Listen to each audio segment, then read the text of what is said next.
PBB is back. Kim Chu at buong host team ready na sa panibagong season. No Tony Gonzaga comeback? Official PBB host lineup. Kinumpirma na. Paolo Avellino, pinainit ang social media sa bagong Salon Pass ad. Stick with Paolo giveaway. Patok sa lahat.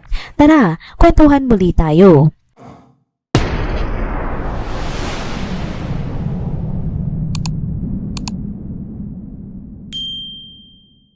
Hello mga ka-trenders! Welcome back muli sa ating channel. Kung bago pa lamang kayo dito, huwag nang kalimutang mag-like, mag-subscribe at i-hit na rin ang bell notification para lagi kayong updated sa mga balitang trending at napapanahon. Mga ka-trenders, heto na naman tayo sa panibagong chika na siguradong ikakatuwa nyo.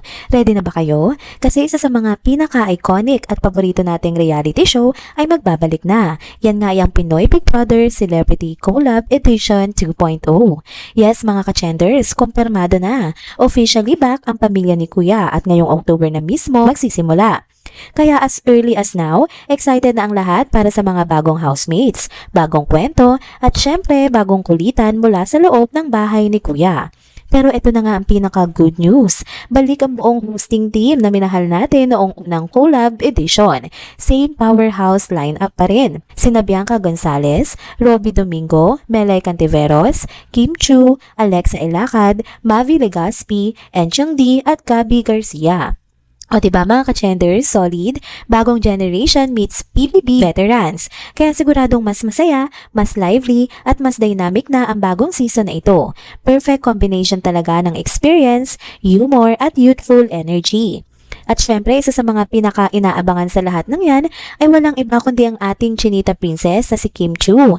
Grabe, full circle moment na naman ito para kay Kim. Mula sa pagiging housemate noon sa PBB Teen Edition, ngayon isa na siya sa mga main host ng show. Kung dati, ang tinuturuan at ginagabayan ni Kuya, ngayon siya na ang nagbibigay inspirasyon sa mga bagong housemates. Ang ganda ng pakinggan, ano? Sa post nga ni Kim sa X, simple lang pero punong-puno ng excitement ang caption niya. Here we go. Kasabay ng bahay emoji at mga pusong kulay dilaw, asul at pula. Halatang ready na siyang bumalik sa PBB stage at ibalik ang saya na dala ng pamilya ni Kuya. Ang daming netizens ang natuwa, mga ka-trenders. Marami ang nagsabi na si Kim Chu talagang isa sa mga dahilan kung bakit patuloy silang nanonood ng PBB. Kasi iba yung energy ni Kim. Natural, bubbly, at totoo. Yung tipong bawat tanong niya sa housemates, ramdam mong may empathy at puso. Hindi scripted, hindi pilit, genuine talaga. At kung pag-uusapan naman ang career, aba paldo talaga si Kimi ngayon. Imagine, araw-araw siyang napapanood sa It's Showtime, may regular performances pa siya sa Asap Natin To, tapos meron pang The Alibi. At ngayon nga, PBB Celebrity Collab Edition 2.0. Grabe, parang si Kim na ang tunay na definition ng booked and busy. Kaya nga sabi ng mga fans, kaya pa ba, Inday Kimi?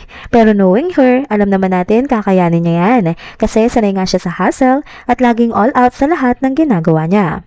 Ngayon mga ka-trenders, linawin nga lang natin kasi may mga haka-haka noon na baka raw bumalik si Miss Tony Gonzaga sa hosting lineup ng bagong season. Pero ayon sa official announcement ng Pinoy Big Brother, hindi nga siya kabilang sa lineup ng hosts. Kaya confirmed na confirmed sina Bianca, Gabby, Robby, Melay, Kim, Alexa, Mavi at Enchong ang maghahatid ulit ng mga kwento, good vibes at emotional moments mula sa loob ng bahay ni Kuya.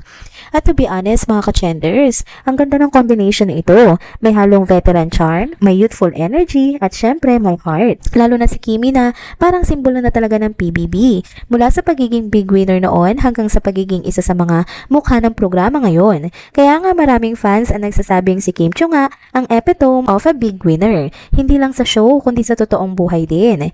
Kaya naman ngayong October, siguradong tutok ulit ang lahat sa Pinoy Big Brother Celebrity Collab Edition 2.0. Bagong housemates, bagong lessons, at bagong inspirasyon. Kasama ang ating favorite host na sina Bianca Gonzalez, Robby Domingo, Melay Cantiveros, Alexa Ilacad, Mavi Legaspi, Enchong D, Gabby Garcia, at Kim Chu. Exciting diba mga ka-trenders? Iba-ibang timpla ng saya, emosyon, at aral na naman ang hatid ng bagong season. Kaya markahan nyo na sa kalendaryo dahil kapag si Kuya na ang nagbukas ng pinto, buong Pilipinas ang sabay-sabay nakikiligin, matutuwa at mai-inspire.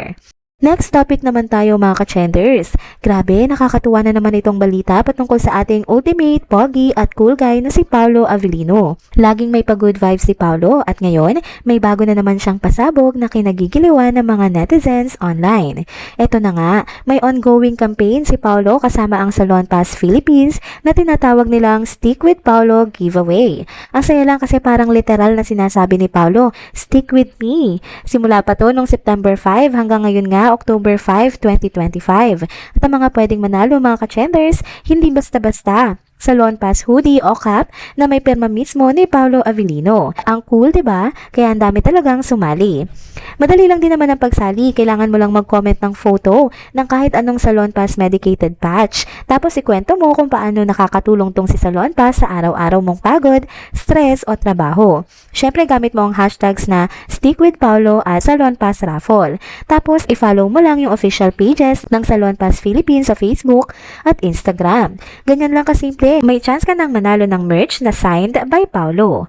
Ang cute pa kasi parang may personal touch nga si Paolo dito. Hindi lang basta endorsement, parang sinasabi rin niya na tara, laban tayo araw-araw. Kaya ang daming nag-share ng kwento nila. Yung iba ginagamit ang Salon Pass pag sumasakit ang likod sa work. Yung iba naman after mag-exercise o mag-alaga ng mga kids. Ang daming relatable stories at lahat sila proud na makasali sa campaign ni Paolo. Pero eto mga ka-trenders, hindi lang yung giveaway ang pinag-uusapan ha.